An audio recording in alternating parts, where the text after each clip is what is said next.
take some other questions you got. Take care of it. We'll open up far right here, Austin. Urban, do you have a new starting quarterback? Cordell's going to start. That quarterback for us. Is that just simply still a matter of on-field production, practice production? Well, it's like any position. You gotta, if someone replaces you, they gotta beat you out. So that's the approach we're taking, and both ready to go. I've heard, I get asked questions, and like, is that a process, or is that someone has to be someone else? Until that happens, then you don't anoint people. Let's give that guy a shot. When I hear that, of course, that person's never coached for a living or did something. Give them a shot. It's, you have to earn things, and it's close. I mean, they're both working their tails off. Good week of practice, and receivers got to, quarterbacks are a product of those around them. I said that last year after every game that someone won Big Ten Player of the Week as a quarterback. It's because those kids are playing their tails off around them and coaching, and so we all have to do a better job. Second row left, Lori. Coach, you have so many weapons and ways to get the ball to those weapons. When you have analyzed play calling and the logistics that you said you were going to do, did you look at whether you have a playbook that's a little too thick for this time of year for guys to just go out there without thinking and practice just a few things as opposed to so many things that you're capable of doing? Very good. So, put you on our staff. That's good. That's all somewhat true. That's very good. That's those are things that we all look at constantly. We do have a lot of people that I'm anxious to get the ball in their hands, and sometimes that disrupts the flow of things. And the comment about the playbook, it's those are all things we looked at, and I hope to have a much better plan Saturday. Far left, Matt. You've had different defenses than what you prepared for in the last few weeks. What do you expect from Western Michigan? How do you prepare for?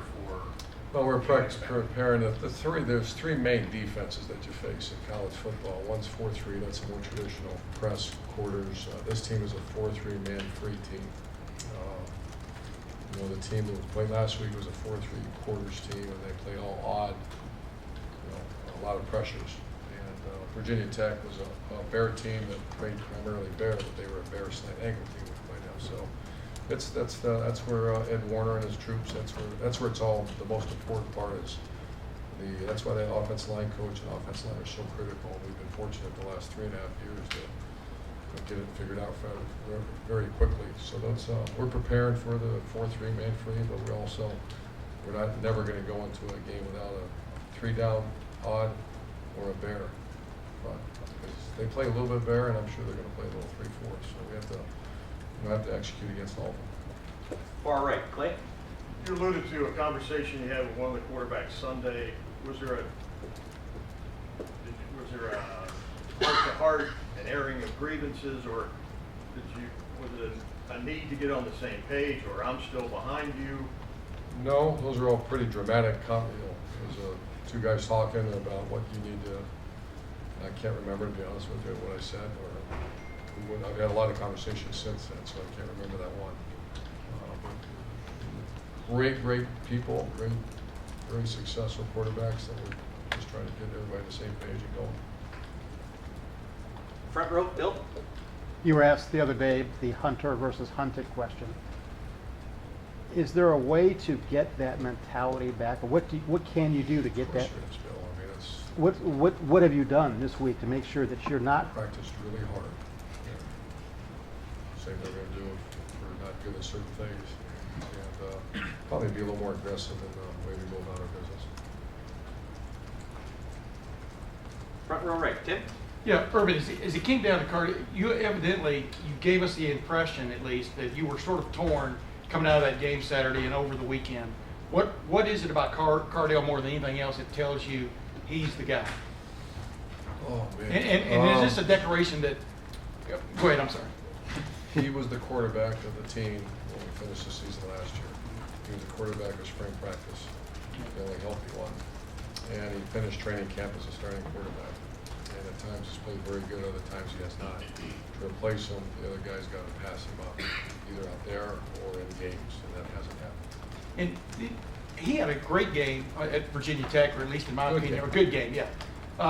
What did he tell you, just in passing, what's gone on with him the last 2 weeks? I know part of it was the plan, you know, and dealing with the defense you weren't expecting, things like that, but did he I express don't any? make a big deal about defense. That's part of, Yeah, people don't say, hey, we're going to play the same stuff all the time. Right. So I maybe said that in passing, and that's part of, that's that little room there. That's why you spend, that's why 50-year-old men spend 10 hours a day staring at a grease board. yeah. Obviously, not doing well enough this year. I kind of forget where I was going. Well, basically what I was asking was, what do you see in him that tells you he was just in a funk, or, you know? It's not him. Yeah, It's the offense right now is in a funk. So every time you say, it's like when the quarterback, you say, boy, what a great game by the quarterback. You say, no, it's a great game by the offense. yeah. When you're not getting protected, when you're not balanced, you're not controlling the line of scrimmage, when you're not perimeter blocking very good, the quarterback struggles. And last year we were much better at all those phases.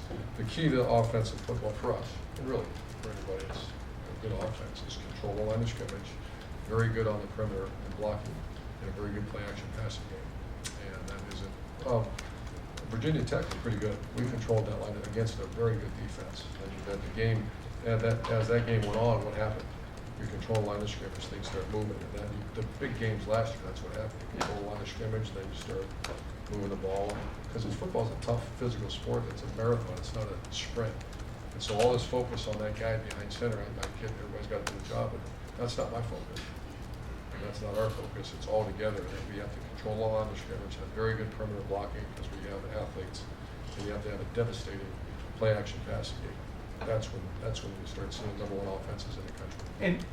But is it different now with Cardell being the starter? Is he now the guy? Meaning, Yes. like you touched on, looking over your He shoulder. is the guy. Yeah. Unless he does it before one. So, Yeah. Second row middle, Blake. Coach, on the other side of the ball, it seems like the there we go. seems like Our the pass. secondary's playing outstanding. That's where I'm Punt going. It team's seems good, like too. that's sort of what you envisioned maybe when you Punt brought team's good, too. when you brought Chris Ash. Punt. Team. When you brought Chris Ash here, it seems like this is sort of maybe what you envisioned out of that pass. Yeah, we defense. wanted to Well, challenge every throw and be aggressive. That's what we're doing. And Sorry. how have you? But I'm curious, how have you seen him change and evolve as a coach since coming here? Coach Ash? Yes. I think he's a great coach. I don't know if he's changed. How's he changed our defense? And maybe has he changed philosophically in any way this time here? No, he's great.